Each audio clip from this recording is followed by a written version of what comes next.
All right, what's up, everyone? Welcome back. We are joined by Ashley Enciso today. Hi, Ashley. Hi, guys. Hi, And Ashley. hi, Jen. Hello. And so, Ashley, we're going to get into your story, and I think it's going to be really fun. I've been excited since we met up in Hooksett that day. Yes. But before, I like to throw Jen on the spot and ask if she has an opening take.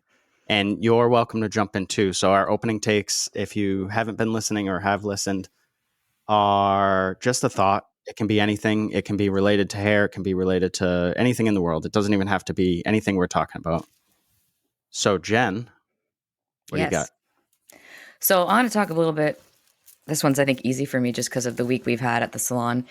Owning a business and how it can be literally a shit show. So last week, two things came up at the salon. And I think as an owner, you never know what you're walking into. You can plan out your whole week. We work with like the staff to get them busy, all of these things, but then there's always a curveball. My first curveball last week was a bird flying around the salon that I came to find out now come out of our events. So I have an issue where I'm like, Todd, we have a bird in the salon. Now we have to deal with our landlord to get rid of these birds. And, I thought, oh, that happened on a Tuesday. Like everything usually happens on a Thursday. So this week's going to be game on from Tuesday on.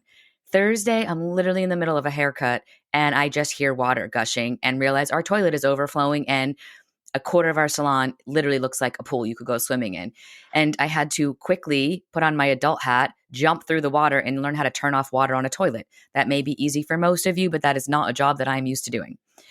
And then had to figure out how do we get this fixed. So for the rest of the day, we had our other bathroom, because we do have two, but the week before on a Thursday, the sink fell off the wall. So now we have to have everybody using a bathroom with no sink, but a toilet that works.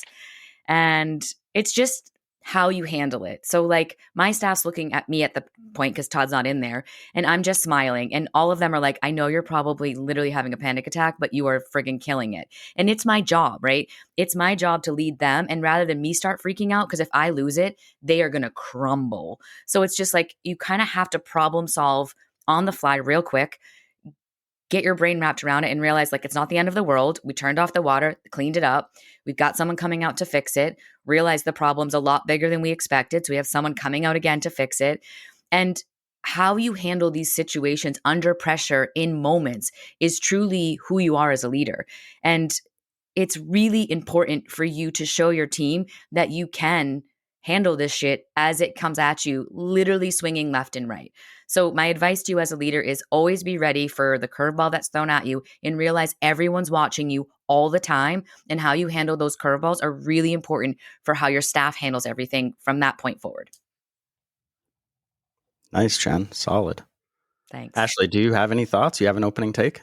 I agree with all of that 100%. And I'm going to go ahead and blame that energy on the full moon last week because we had a really interesting beginning of our week at the salon too. And I had some of those moments where I wanted to freak out and I thought, no, we just have to accept it. We address it, we pivot because we're not setting the tone for the whole day or the whole week this way. Agreed. We had a a full moon. Yes, we had this clog somewhere in our drain system that when I put Drano down the dispense sink, it made the shampoo sinks gurgle and shoot water out of them. And then when I put Drano in that, the washer gurgled, and it was Perfect. Yeah, just a great recipe. So we had a We are plumber in absolutely there. aligned right now. Yes, So it's good we're on this call then. absolutely. I got a Okay. guy if you need him. They're at our salon right now. Oh, that's You excellent. can't have them today. Yeah, you can't have him right now, but you can have him when we're done. We luckily just got a new plumber. The plumber we had been using at our building before was subpar. Yeah.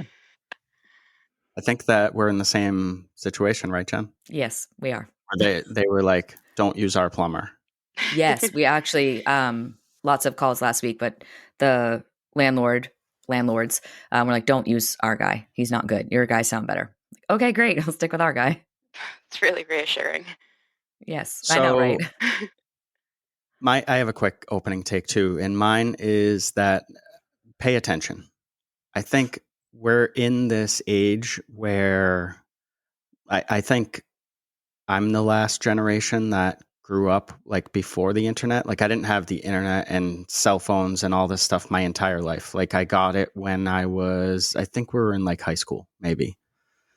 And I think people need to be careful, be mindful, and do their own research because it's really easy to get online, even on something like Instagram. And people are trying to sway you. People want you to either buy their products or listen to their podcast or whatever, right? So a lot of people are willing to say and do anything to make that happen. And so I think it becomes important. We've worked with people, for example, in the past, Jen, we've had business mentors that weren't really interested in our vision. Mm-hmm. We're just kind of pushing what they wanted to push through businesses. And we learned the hard way through that sort of stuff. So I guess buyer beware, and people out there listening, do your own research and pay attention. That's all I got. Love it. Agreed. And Nice. I agree. All right, let's get into talking about Ashley. She's here. Oh, Ashley, let's all the things, Ashley. Let's start from like, where are you from? Where did you grow up? so I've lived in the Lakes region my entire life, originally from Gilmanton, but I've lived in Belmont. I graduated high school from Oldenboro Academy. My parents still live up there. And I live in Laconia now with my husband. Very cool. And what, you can be brief or go into as much as you want, but what did your childhood look like? My little brother and I are closer in age than my sister and I. She's 10 years older. So growing up in Gilmanton, we were in this little private association right on the water on Crystal Lake. We spent so much time outside on our bikes in the woods and playing. Summer times on the lake. Very cool. Yeah, lots of typical New Hampshire stuff, right? Absolutely. Or people that aren't from this area, that's, I don't know. They probably have their version of it, but I think I think we had some of the best childhoods here. Totally. Even when you say riding your bike, I just picture riding through the trails to get to my friend's house on the other side. And like I said earlier, we didn't have cell phones and stuff. So when you were gone, you were gone. Absolutely. And that, like, looking back, I'm like, how did my 9-year-old brain remember all of these trails and know how to get home and get places? Yes. Yeah, you did it though. And so from the Lakes region all the time, how did you end up in the hair industry? Is that something you were into early on or something you found after? What did you want to do in those high school years, I guess? I have had my hands in hair for as long as I can remember. Cool. I can remember being 5 years old and I got this Barbie that came with a ponytail and it came pre-braided. And I learned to braid by unbraiding it and re-braiding by following the crimps in the hair. That's awesome. Right? And so then it evolved into like a Barbie styling head.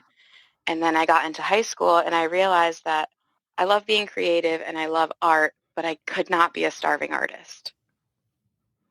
So then I started looking at cosmetology school and I was like, I think this is more for me. Like college and the thought of living at school was a no, but I needed something. Gotcha. So you knew pretty early on then that this was something that you were interested in? Yes. Where did you go to hair school? I went to Empire in Laconia. Okay, cool. Yeah.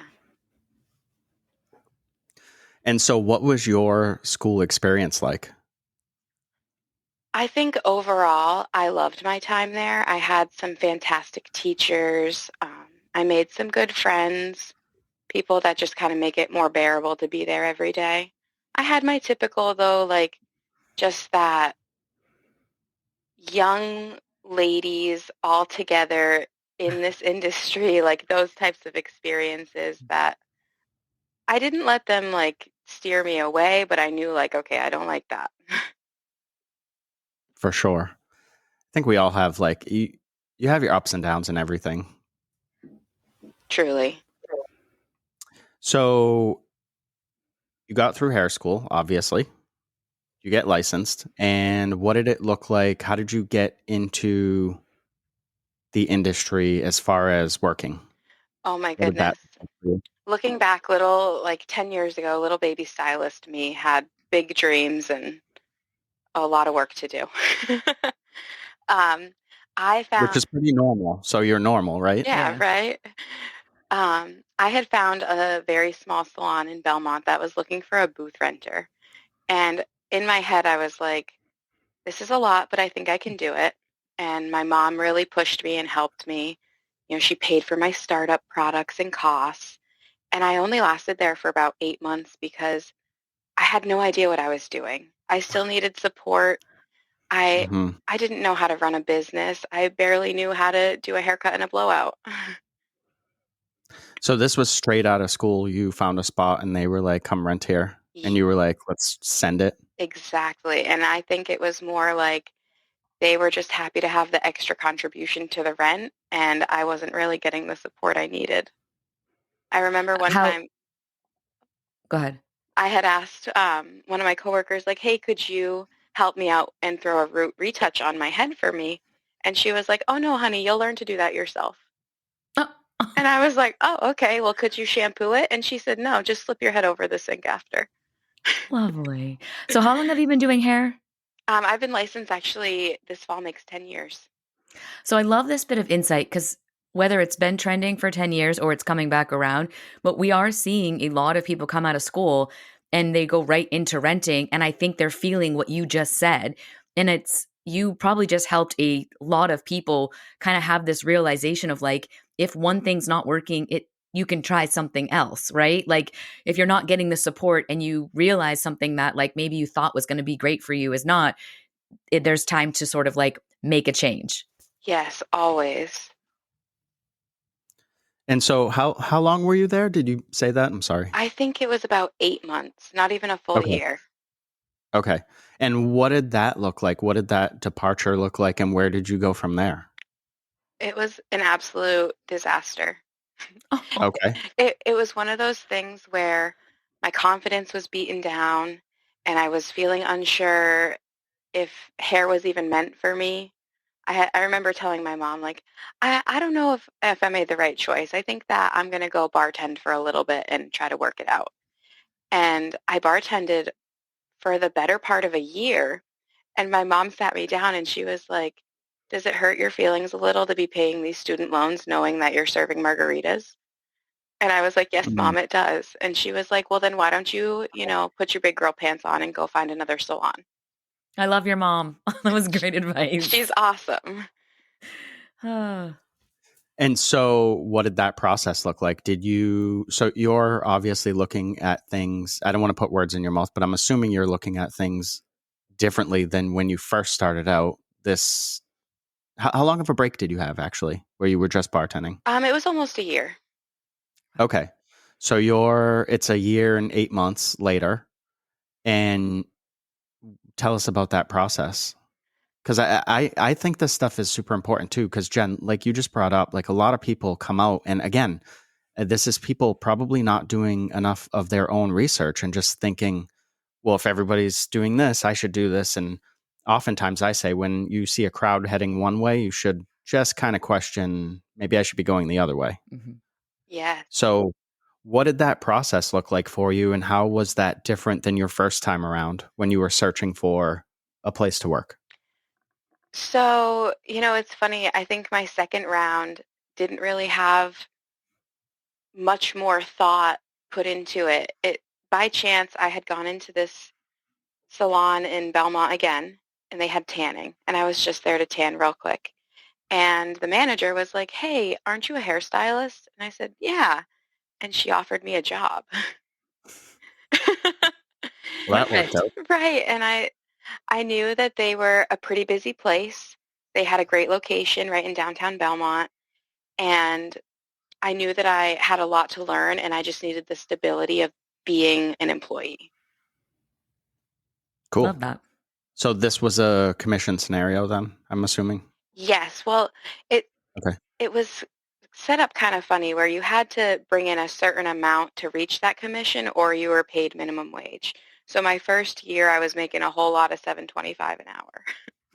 Okay. Gotcha. And how long of a process till you were sort of on commission, or where you felt like you were making some progress? It was about a year into it when I started to consistently hit those commission goals. Cool. And were you getting the support that you were looking for at this place? Yes and no. Yes, in the sense of I was learning everything about customer service, how you interact with people, um, like that whole salon experience, making sure they're comfortable. Can I get you a drink? All of these things.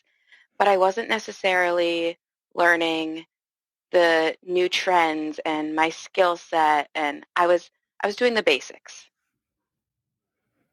Gotcha. And so was there like a realization? Was there a point where you were like, I want something else? Or did you approach them and say, I need more? Or what happened next? I, it's funny. I had met my now husband at the time, and Okay. um, he had a great connection of another salon owner for me, and I just started chatting with her, and it kind of opened up my mind and like my whole view of the hair world, and I realized there's so much more out there. And so then my confidence was back up, and I had a better sense of what I was doing, and I knew I just needed to do something a little bigger. So I really love this because I have actually a stylist that had just reached out to me that is struggling, and she doesn't think it's ready to make a move. And so she's like, I just have too much going on.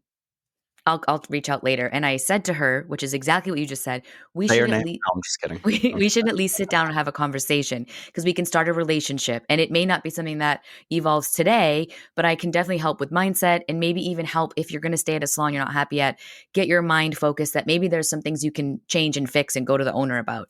But I think a lot of times people think whatever salon they're in, that's the only salon life that exists. And if they don't get outside that bubble or have different conversations, they're missing like all of the different worlds that salons offer. Some are great, some are not, but you need to have those conversations.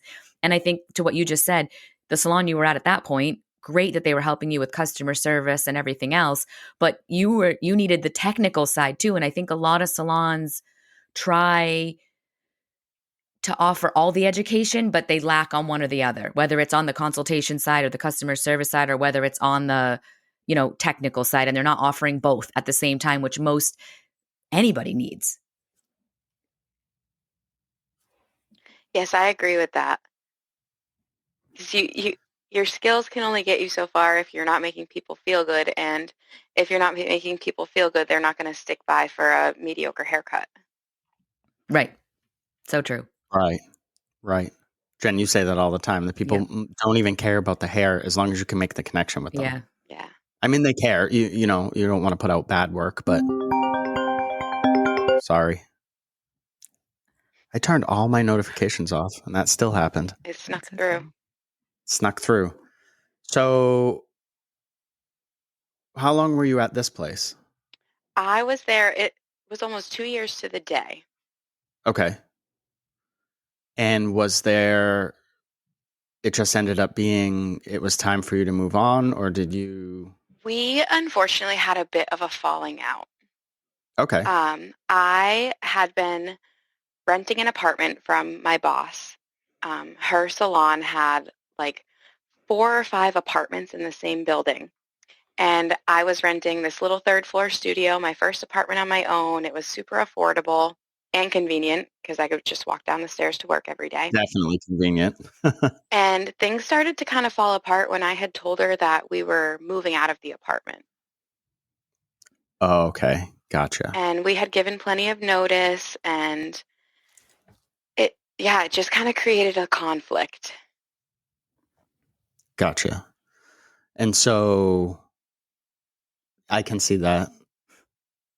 Yeah, and then it turns out the day we were moving out, I was let go. Oh, okay. Dang, that's some great leadership. Yeah.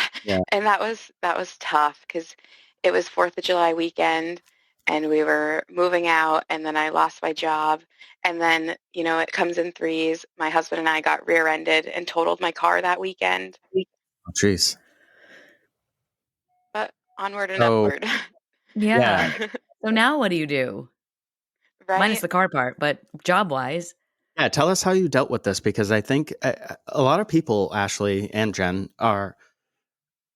you feel like you're alone when this sort of stuff happens to you. And you're definitely not. This happens to all of us. And this is why we wanted to start bringing people on, Ashley, and telling these stories, because I think it's going to help a lot of people realize that this isn't just me.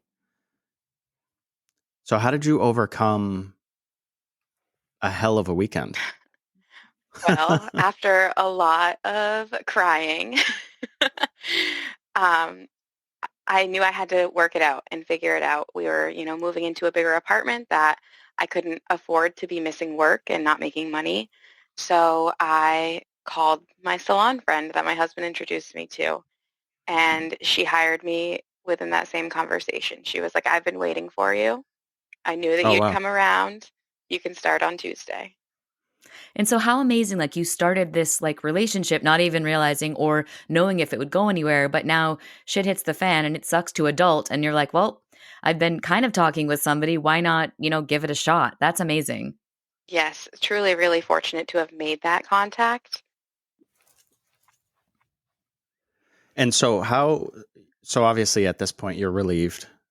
And so you've got a new place. You hopefully got a new car. Yes. And because you don't live upstairs anymore, I'm assuming. Right. And you start in at this place, and this is 3-4 years in. Yeah, just I think right around between 3 and 4, yeah. Okay. Which is ironic because most stylist careers are 3 to 5 years. And this is probably why, because Right. nothing just keeps working. Exactly. And so how did this new place start out? Tell us about that experience. I knew going into it that there was going to be a lot to learn and that I needed to keep Okay. an open mind and just be willing to try new things, to be kind of vulnerable. And I knew that I was going to grow. Okay. Awesome. And how did you realize that how did you come to the realization that you would need to be open-minded? Um, I knew that there was like this wealth of knowledge within the salon, but I also knew that it wasn't necessarily my brand, if you will. Okay. So early Mhm. on, but like I knew that it wasn't going to be forever, but I needed to keep my head down and work and take in what I could. Okay. And was this salon willing to offer you some of the technical education that you were lacking in your previous salons? Yes, absolutely. I feel like day one, like we started boot camp. My first day, my boss at the time had me apply a lightener retouch to her hair. And I was like, Game oh, on, get thrown yeah, into it. exactly. And was I absolutely shaking in my Freaking seat, out? mat, and booties? Yes. But we did it. But you did it. And I learned and I didn't cry. Good. And even if Perfect. you did cry, I've had some people that I do that with and they start crying and they're like, why am I crying? I'm like, it's just so much to do. In your head, you don't realize like how anxious you are till you're doing it. And everybody releases that anxiousness in different ways, right? Yes. And when it's your boss, you're like, no pressure. Only everyone's Right. going to stare at her head for the next 6 weeks. That's awesome. And so how did this salon compare to the last ones? And how did it, I guess, you got thrown right in, which is great, I think. And I guess just tell us a little bit about that process. How long were you there and stuff like that? So I was there for 4.5 years or so. Um, Cool. and I would say this place was much more modern. We were keeping up with trends, going to classes constantly. We were hosting classes and learning and watching videos. And um, my boss at the time was an educator, so she was going to classes and coming back and bringing the knowledge to us. Where the place I was at before was very much like, this is just how we do hair. This is how we've done hair. Um, it wasn't like with the times. Gotcha. Okay, that makes sense.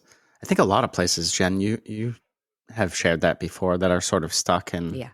they're like, this is what works, and Hmm. it works until it doesn't, Right. which is usually only in a few years in this industry. And I think a How lot long of did times you? they feel like it's working, but they don't, again, if they don't step outside their current environment, they don't see all the stuff that really it's not working because they're so far behind. Yes, that was one of my biggest realizations when I first went out on my own and I was no longer in just this small bubble, I saw that like there is a beautiful, wonderful salon world out there. So many people to connect with and learn from. Mm-hmm. Definitely. And so this place obviously came to an end as well. You said you were there for about 4 years. Yes. And how did that go? Is this when you made your decision to do your own thing? Yes. So I had Can we been, pause for 1 second, you guys? yes. I just Sure. have the plumber just called. Yeah, go ahead. Magic of editing. Awesome. Jen, So where were wicked sorry. That's okay. Yeah, no worries. Ashley was just about to talk about going out on her own, but when you go back on, I want to recap because I met you right around this time, and I just kind of want to talk about that. Yes. I Go for it. remember. Yeah, Jen Yeah. had come and done an Evo color class for us. Like Yes. the pigmented conditioners and Yep. For some Fab Pro. Yeah. yes. And so that's when I was introduced to the podcast. Yes. And so it was interesting. I was telling Todd this because when I think back, I didn't know you, right? I just met you that day. But I remember specifically leaving that day, and I was like, again, I didn't know you, so I'm going to speak as my brain was that day. That girl is not staying at that salon that much longer. She is ready to move on. Like I truly remember just little conversations we were having. I don't specifically remember them, but your brain was working and you were trying to like think of new ideas, and you were really like mindful of like, what do you guys do here? And what are you doing with this? And you were excited, and I could see how you were inspired. And I'm like, this girl's going somewhere. And it was cool because I don't know if you reached out or somehow I knew you had gone out on your own, and it made me so happy for you because I could see, I guess, kind of you growing right in front of me. It was really cool. So it's neat to have you on today from that first impression I had that day, and that you're just killing it. Oh, I love that so much because this definitely like I think meeting you and then listening to the pod was a huge motivator and inspiration for Awesome. going out on my own. Good. Thank you. Right around when I had first met you, Jen, I had been given this title of like brand manager at the salon. And so my Okay. responsibilities were to run all of our social media. I planned photo shoots. I planned like if we were going to go have like a little booth at an event at a bridal show, like I would help coordinate with those things. Um, and I felt so much friction from the salon owner and from my coworkers, and I wasn't understanding because I was putting my whole heart into it, and I wanted us all to have this great social media presence, and I wanted to, really create our brand. And what it made me realize is that that salon wasn't my brand, and that's Mm-hmm. where the friction was coming from. So it's so funny you say that because I was telling Todd, I remembered coming home that day, and I get excited when people get excited. It's so contagious to me. And one of your owners had come into that class late, and I remember you like telling her cool stuff that we had talked about, and she was so not excited. And that was when I was like, I really hope Ashley finds the right fit because she has all these great ideas, but they definitely weren't going to work at that place. But I didn't know you even had that title or whatever. But I felt that day in that small amount of time. I love that you could pick up on that so easily because I thought that I had been doing a good job just keeping my head down, smiling and waving, do great hair, Mm-hmm. but it clearly wasn't working. It's funny. Jen will come home from classes like pretty often, and she's like, I met this one girl and she's going to do great stuff. I don't know when, but she's on her way. And you always seem to find those people. Well, it's like you said, Jen, it's the excitement. Yeah. Ashley was excited, and it's easy to get excited when someone else is Mm-hmm. excited. I remember meeting her at Sullivan event in Hooksett. And she was like, hey, I just wanted to say hi. I like your podcast. I listened to it. I met Jen at this. And she was just excited. And I was like, I remember saying it in passing, which I say to a lot of people, like, we should have you on sometime. And it's like, here we are. Because I knew that she had, like, I had only met her that one time. And maybe we had communicated on social media here or there, just like random stuff. And it's good to have excitement, Yeah. And we want to share that. That's part of, we were talking about, we were trying to get guests on. I'm like, what about Ashley? Because her story is going to resonate. And I didn't even know what your story was, but with people out there that are struggling, and are hitting walls and are hitting a wall, getting fired and having their car hit. Like that is normal for everybody. And rather than give up, you're talking about what you did next. So hopefully if someone's like, I'm ready to just quit, and they hear this podcast, they're like, wait, no, I just need to make a change. I love doing hair. I want to be creative, but maybe I'm just not in the right space. Or maybe I need to have a hard conversation with the owner, like whatever that is for them. But like, rather than just quit the career, it might just be a hard conversation or a change in the career. It doesn't necessarily have to just be done. I agree so much. So Ashley, you were struggling because you felt like you were investing maybe a little more than others were willing to invest. Is that sort of what I'm picking up? Yes. I remember Okay. I was trying so hard to help my coworkers with like just creating an Instagram presence and consistency. And I Mm-hmm. would give them all the tips I could, and that they were like, yeah, that's great, but can you just do it for me? Mm. And I'm like, Yeah. that's not the point. And if I am, you're going to pay me. Right. And so how long was that process? Like when you realized like, hey, not everyone is going to put in as much effort because you're right, it's not my brand and it's probably not their brand either. So it's hard for people to buy in. But how long was it, or what did that process look like as you decided I'm going to go do my own thing? So I met someone who had just opened like her own salon. She was a lash artist, and she had this Cool. big giant space, and she was just trying to fill it with other people in the industry. And so I knew of a location. I had that place in mind, but it also didn't have any equipment. It was like she just moved her little lash studio into a part of this big salon.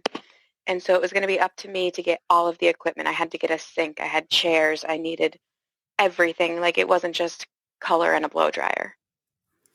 Gotcha. And so with that, I knew, okay, I need to have a few ducks in a row before I have the conversation with my boss, because it's likely I'll get fired like I got fired last time. Right. Um, And did you have any like old kind of feelings come up from renting in the beginning of your career and it not working out? Did any of that play in a role of maybe inhibiting you to make this step, or had you already grown past that? I had definitely grown past it, where I was Cool. feeling so secure in my skills, in my clientele, in just in my career. And I was how old? Like 27 years old versus And you had when put the work in, right? exactly. It's awesome. So it all started spiraling when I found a used sink on Facebook Marketplace. And it was up in Wolfboro. And I had messaged the woman inquiring about purchasing it. And I didn't know it, but she knew my boss at the time. Oh, And so before I I even had a gut feeling when she was like Facebook Marketplace. I was like, no, please don't tell me you put up at your boss's house or something. Oh, yeah. So this woman messaged my boss and told her that I was up to something. And my boss immediately reached out to me. And I was like, I was honest. I was like, yeah, I'm trying to do my own thing. Like, I'm ready. And I didn't tell you because I wasn't ready to tell you yet. All I did was try to buy a sink, but I don't have all the stuff. I can't go get started tomorrow. right. And so that created this whole problem of I was deemed untrustworthy. And um, Interesting. So this my is interesting because she has a point to lead and really be an amazing leader and kind of almost step up her game. And it sounds like the opposite happened. it was like that total old school toxic Ugh. spiral. Mm. So she let you stay So I think ish? that we had that conversation on like a Wednesday, and it was on the phone, and it was, don't tell the girls, we'll tell them together. Like we'll have a meeting at the end of the week and talk about it. Because my intention in my head, I was like, when I tell her that I'm ready to go, I'm going to give her a really long notice because I'm willing to help train a new stylist. I want a nice clean break. I'd like to just transfer my clients and, go from this salon one day to the next salon on Tuesday and just keep things going. But that Yeah. A didn't. normal human Have a being. professional like time here. Yes. And so that Saturday when we spoke, I was told that I would have the coming week to figure out what I was doing. And I was immediately locked out of the appointment book. I was told that I'll never make more money as an independent stylist and that the grass isn't greener on the other side. That I was untrustworthy, all of these things that I was like, wow, am I actually a bad person? Right. Isn't it funny? Because it does, whether you know who you are and what you want, these thoughts still now play a role. They're in your head, right? Like, holy crap, am I this? Like well, it's just not right. How about that? It's Right. always interesting to me when people react like that. Because I get it, human nature. You're like, this person's leaving. You take it personal. So that part of me, I understand why people act that way. But also, I was great while I was here and helping you. Yeah. Exactly. What changed is I wanted more. It sounds like, Ashley, you wanted more for yourself, and you were willing to take the risk to go search that out. Yeah. And it was one of those things where after I had the initial conversation, I cried tears of joy. And I looked at my husband and I said, honey, it's over. I did it. Done. Like, I'm Good. so relieved. I wasn't sad. I was just so You were relieved. ready. Yes. Amazing. That is a great feeling. Yeah. When you're like, I was working towards this and here we are. Maybe it's a little sooner than I wanted. But let's do this. I think it's always hard because when anyone leaves or whatever happens, you always try to think of the scenarios and how it's going to play out. And it never, ever goes that way, right? I think the only thing you can hope for in those scenarios is that the two people or whatever parties are sitting down to have a conversation that both can be them best selves, right? But unfortunately, that doesn't always occur, or the best self that showed up wasn't what you expected, right? Like you had been there for a long time. We've had people leave and some have stayed and worked out a notice and some it just didn't make sense, right? So I know what it comes from on both sides because I've left places too. But I think in all of those scenarios, like you've got to show up as a leader and as a professional. And that's just where that goes. And that sets the tone for anyone else that comes in your business after, or like you leaving and then not feeling like salty about it, right? Because it's like they did provide a great place for you. Like you said, they taught you a ton. So that leaving should have been kind of like, it was probably time for both of you. And they, again, not everybody's aware of where they are in their own business, right? Yes, it's that emotional reactivity. Mm-hmm. And I remember when I had first started listening to the pod, I remember you guys talking about that. And I tried to bring that to my work. And I was like, listen, girls, like we always jump to these quick conclusions and we react emotionally. And that's when we jump down each other's throats and we're interacting unkindly and our clients see that. Yeah, that's never good. No.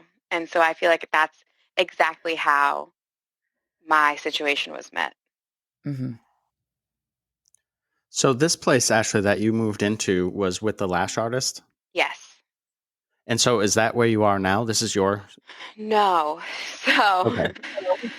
so after I was let go, I quickly hustled and I built my little salon space and got an inspection in 2 weeks. Nice. And Good for so, you. and we love a challenge, right? Yep. Yeah. So, Well, okay, again, that's true leadership because there are people that would have just fallen. Like, I'm over, I can't do it, I got to go to another salon. And you're like, I freaking got this, right? And I'm going to figure it out. exactly. I was like, we can't afford this. Yeah. So at the time, another one of my girlfriends that I had gone to Empire with, she was working as a nail tech in this same salon space. And so it was like this little trio of us, and we had all kind of gone into it saying we are, three individually badass female business owners, and we're talented in our own respects, and we have the same goals, we want the same things, and we're just creating this like powerhouse workspace. And it was really positive and exciting in the beginning. And then after about 6 months, some true colors started showing. As they always do. Yes. And I realized that salon owner may have said we had similar goals, but they were not being executed the same way. And just like the energy being brought into the space, my clients were so uncomfortable and they were like, who's that angry girl in the corner? Like, and, having to say like, oh, that's the owner. Like, I still do. I greet every single person that walks through my salon doors. And when they leave, I tell them to have a great day Yeah. because it's nice. It makes people feel welcome and people are Yep. It's welcome. part of the customer service we're supposed to do, right? Yes. So things started going downhill over there and I was like, all right, we're packing it up. We're moving on again. And then I found the space I'm in now. It was previously a salon and it had sat empty for about 6 months. So it was kind of like a plug and play situation where it was Nice. plumbed for shampoo sinks, and in another 2 Very weeks, set it up, got it started. So I think it's really important because I do feel, and maybe not today, but when I came out of school, it was drilled into my head, you cannot leave salons. If you keep leaving salons and you hop around, you'll never have a clientele, you'll never be successful, you'll never get anywhere, blah, blah, blah, blah. And then I think you have, as a young stylist or coming into the hair industry, your parents in your head. Like if you keep switching jobs, you're never going to get where you need to be. And I think we're in a really cool situation where if you have the customer service part nailed down, you can go wherever you want and you will still be successful. If you're missing that piece, yeah, it's going to be an uphill battle every time. But if you're not, then the location doesn't really matter. And in order to be creative, you need to be really happy and feel great in whatever that salon environment is. And I mean, you moved salons a bunch of times, so did I. And every time it got better. Yes, it's so true. Like, I knew that my ladies loved me and I loved them and that they were going to support me and that they would be patient if they had to wait a couple weeks for me. And that really is like the greatest thing. Yeah. So before we move on to what you have going on now, which is super exciting, I want to point out that you said the True Colors came out in about 6 months. That's really not that long. So you kind of lucked out there. You think Yes. about it, 6 months, that could have been like a few years in, and then all of a sudden you're like, what is happening? But tell us then, so you found this new space. What's it called? Dorado Beauty Club. Awesome. And where did that come from? I'm just curious. So Dorado is Spanish for golden. Cool. And so it kind of comes back to, remember like the legend of El Dorado? Mm-hmm. So that originates from what is now Colombia, and my husband and his family are all Colombian. So that is something, that's near and dear to my Cool. heart. Yeah, and That's awesome. you would go to El Dorado to find the value and gold and wealth and all of the great things. And that's how I feel when you come to my salon.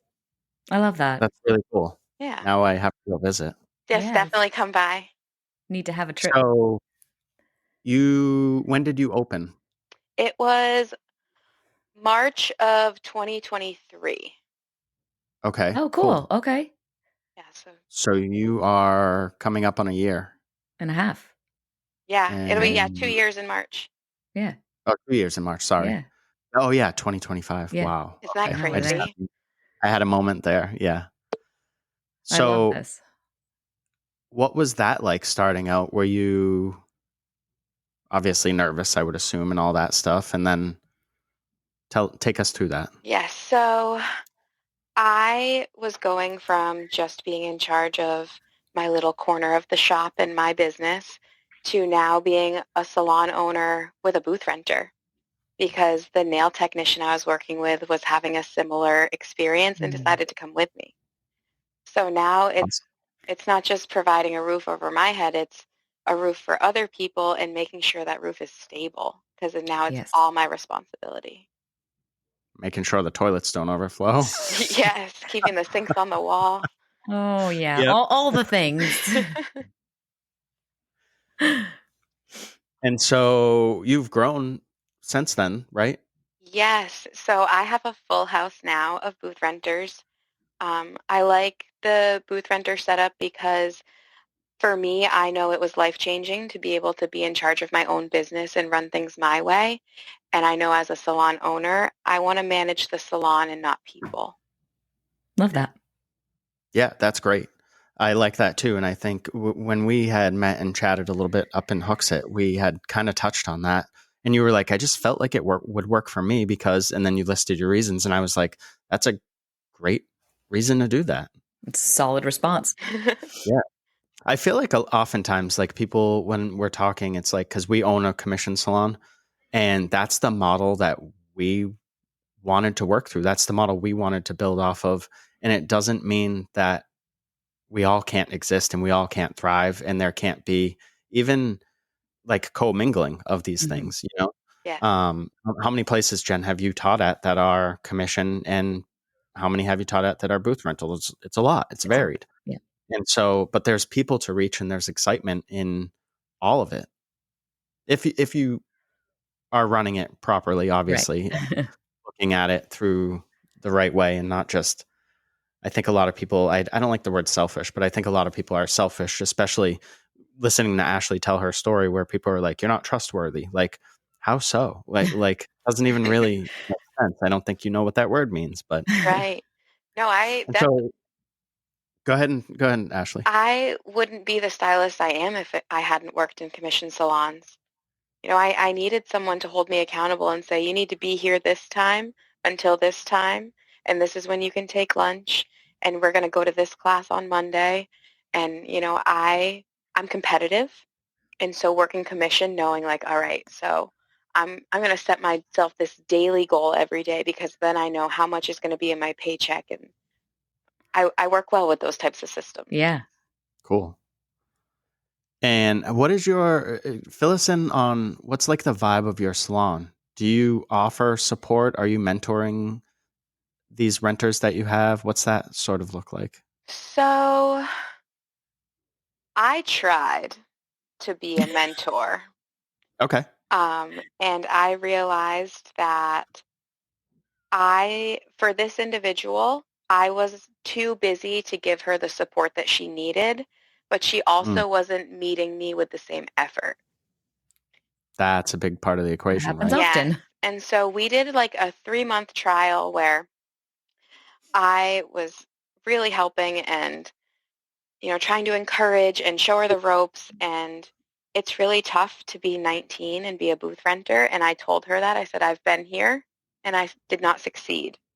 But I also didn't have anyone helping me or offering to hold my hand. So the first month was great. Second month was rough. Third month was more rough. So by the end of it, I sat her down and I said, you know, this is coming from a place of love and respect. If I allow you to keep working here, I'm just hindering your growth and success because you're not growing. And so she agreed, and, you know, she moved on. And that's being a great mentor too, because you could have just kept taking her paycheck or her rent or whatever, right? But that would have also probably hurt your culture. And it sounds like to me like there's an Ashley that you have like integrity and certain things you want to stand up to or be known for or whatever. So helping her realize like it's not going to be here. And maybe it is in the future, but it's not today. Right. And I told her, like, you'd make a great assistant, like find somewhere to assist, you know, find a commission salon that will pay for your education, that will, you know, hold you accountable. Awesome. Did she do that? Do you know? I'm not sure. I know that it was tough over the summer because she was working a job because, you know, when you're first starting, everyone needs a second job. And so I don't know. I should reach out to her though. Well, hopefully she found a good spot to start to grow. Right. I hope I saved her from a traumatic first salon experience because it really was just like love and respect. Yeah. It's a hard conversation, but needed to be had. Yes, it was tough. Awesome. What's next for you, Ashley, if anything? Do you have anything you can share? Yes. I know sometimes goals are personal, so you don't have to share anything personal, obviously, but are you working on anything or? Yeah, actually, I have been cooking up some ideas in my brain that I think I'm going to start tackling in the new year. Awesome. One of my biggest goals has to get a solid squad, you know, have those renters that I know want to be there, that align with the culture and have the same, you know, like dedication and motivation that I have. Wow. So when I moved into this tiny salon space, I knew I could afford it on my own. And so I wasn't stressed. Smart. Smart. Yeah. Now we need a bigger space. We are in the heart of downtown Laconia. We don't have a parking lot. It's all parking garage and 2-hour parking, and it's not great. And so I That's want to tough. get us a bigger salon. Awesome. Okay. And Very so cool. I have the girls now, and we're going to do it. That's Cool. awesome. You'll have to keep us updated on that. Absolutely. And so we can wrap up. There's more. See, I muted these things for an hour. I asked what was next, and you shared that. What if you could snap your fingers and change something in the hair industry? What would that be? The toxic culture. Yeah, that's a good one. It's very cool. It's one of those things where it's just so much easier to be nice and kind to each other. The energy that it takes to be negative and awful, it's just so exhausting. unnecessary. It is exhausting. Yeah. And like going home at night and thinking like, oh, is she going to be mad at me tomorrow? Or, like, I don't like that. I agree 100%. Me too. Jen, do you have anything else? Any questions or? No, I think that was great. I guess if you want to give some insight to maybe a young hair pro coming out of school, like what would be some advice for them? My advice would be figure out who you are as a stylist and find a salon that fits your brand. Don't make your brand fit that salon, because there is a place out there that will align with you. Love that. That's great. Where can people find you, Ashley? Website, social media? On Facebook, if you go to Dorado Beauty Club, you can find myself, my other stylist, Carla, and my lash artist, Jenny. Awesome. Instagram, same thing, Dorado Beauty Club. My handle is Ashley the Stylist, 2 E's in the. Which I found out when I was emailing you this morning. Yes, I'm so glad the wrong Ashley didn't join. Oh gosh, can you imagine? I actually forgot the 603 on the end for some reason. Oh, that's funny. I was like, does it really have 2 E's? Because I'm typing 2 E's and it's not not working. But very cool. So I'll share all of that I'll put all your links in our show notes too, so that people can track you down and hopefully reach out if they have questions. I just kind of volunteered you for that, but anyways. Hey, I'm down for it. Shoot me messages. Definitely. Well, thanks, Ashley, so much for your time. I think that people listening are really going to take something out of your story. So thank you for sharing time for us and sharing. Yes, thank you for having me. It was honestly so flattering to have been asked, because I love your podcast. Just podcasting in general is such an interesting platform to me. I think it's really cool and creative. Awesome. We can say and do whatever we want. Right. True. Well, thanks for even accepting the invitation to come on, because I know it can be nerve-wracking to think like, oh, I'm going on a podcast, but it was great having you, and your story will help. I know it will. Lots of different hair pros out there. Thank you. I'm so excited. Let's do it again soon. Great. Definitely. All right. Thanks, Ashley. Bye, Ashley. Bye, everyone. Bye.